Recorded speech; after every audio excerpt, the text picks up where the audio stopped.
Hello YouTube, my name is Nero and today some Call of Duty Black Ops 3 playing the beta in episode 2 of my mini-series where we spotlight different weapons that are available to us so far here in Call of Duty Black Ops 3. This video is going to be covering the VMP, one of the best submachine guns here in Black Ops 3. It's actually the final submachine gun that you're able to unlock during the Black Ops 3 beta, and it is in fact one of my favorite weapons here in the Black Ops 3 beta thus far, and in fact it may actually be a bugged weapon, and we're going to cover that here right away. So we look here at the text that they give us for the VMP. Full auto submachine gun, strong damage output at the cost of a smaller magazine. So when I initially unlocked this weapon, I initially created a class with it, I assumed, yeah, it's probably going to have like a 20 round magazine, maybe even smaller or something like that, but it's probably going to hit like a truck, right? No, the VMP has a 40 round magazine and hits like a truck. It doesn't make any sense because a 40 round magazine is actually pretty above average for submachine guns or even assault rifles in the Call of Duty franchise. You think of most submachine guns and most assault rifles in the Call of Duty franchise, they have a 30 round magazine, right? They just have a straight up 30 round magazine, whereas the VMP here, which is supposed to have a smaller magazine size to compensate for its high damage,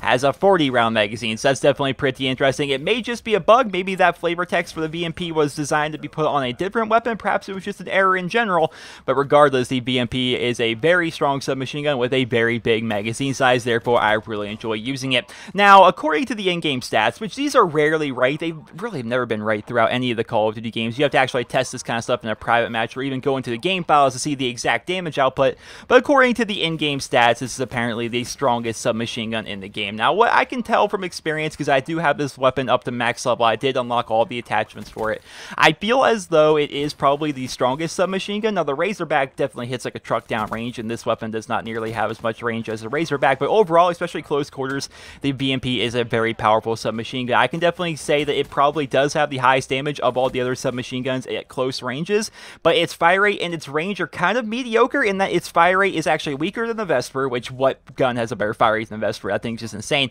And actually the Weevil, which is the first weapon we covered here in the Spotlight series, actually has a better fire rate than the VMP itself. In terms of range, it actually has worse range than the Kuda submachine gun and the Razorback, because obviously the Razorback is like the MTAR of Call of Duty years past in that it has amazing range.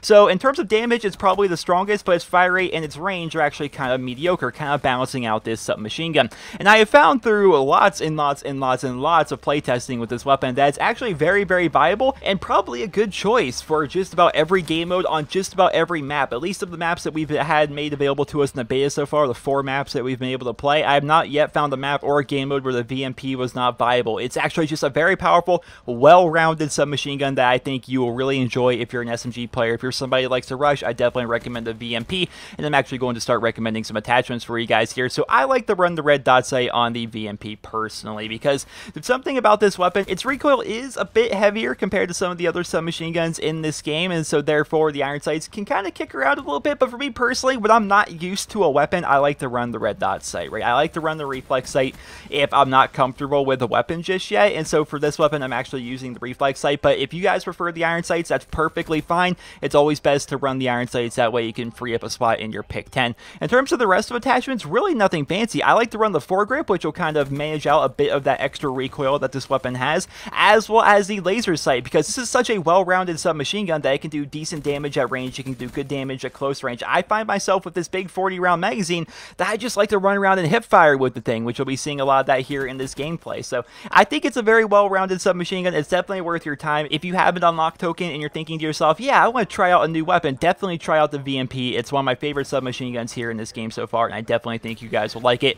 It's really, I try to compare these to some of the weapons from other Call of Duty games, but I really can't compare the VMP to other guns in the Call of Duty franchise. It doesn't really excel at really anything. It's not bad at really anything either. It's kind of just this perfectly well-rounded submachine gun. Its damage does feel good, but it's not ridiculously high damage like the UMP-45 from years past. Its fire rate is not insane like a mini Uzi or anything like that. Its range is not insane like an MTAR or anything like that. It's just a very well-rounded submachine gun that if you're a submachine gun player and you're somebody who likes to rush around a lot, you'll probably really enjoy the VMP submachine gun, I definitely recommend you guys give it a look. And that, ladies and gentlemen, is going to conclude my spotlight here of the VMP. Once again, a very well-rounded submachine gun that is definitely worth your time if you're into the idea of having a submachine gun that's very good for rushing and a very mobile playstyle. It's definitely pretty fun. I hope you guys all enjoyed this spotlight video, and if you did, please be sure to leave a rating where you guys feel it deserves. Now, the beta is actually in its final day here for the PlayStation. Of course, I will also be playing it when the Xbox beta and the PC beta comes out, but I'm going to try to get all of these submachine guns up to max level. That way I can do spotlight videos on all these submachine guns here on the PlayStation, and then maybe when the beta comes out on the Xbox, I'll start focusing a bit more on the assault rifles. I do have one of the shotguns up to max level. I do have the Weevil up to max level. I do have the Vesper up to max level. I do have the VMP up to max level. I'm currently working on the Cuda and the Razorback, and hopefully I'll be able to get those done before the beta actually comes to a conclusion, and that way we can make spotlights of all the submachine guns, all the assault rifles, and a couple of the shotguns, maybe some sniper rifles and stuff like that. We'll see about that, but ladies and gentlemen, that is going to conclude this video. I hope you guys all enjoyed it. If you did, please be sure to leave a rating. I hope you guys all have a wonderful day.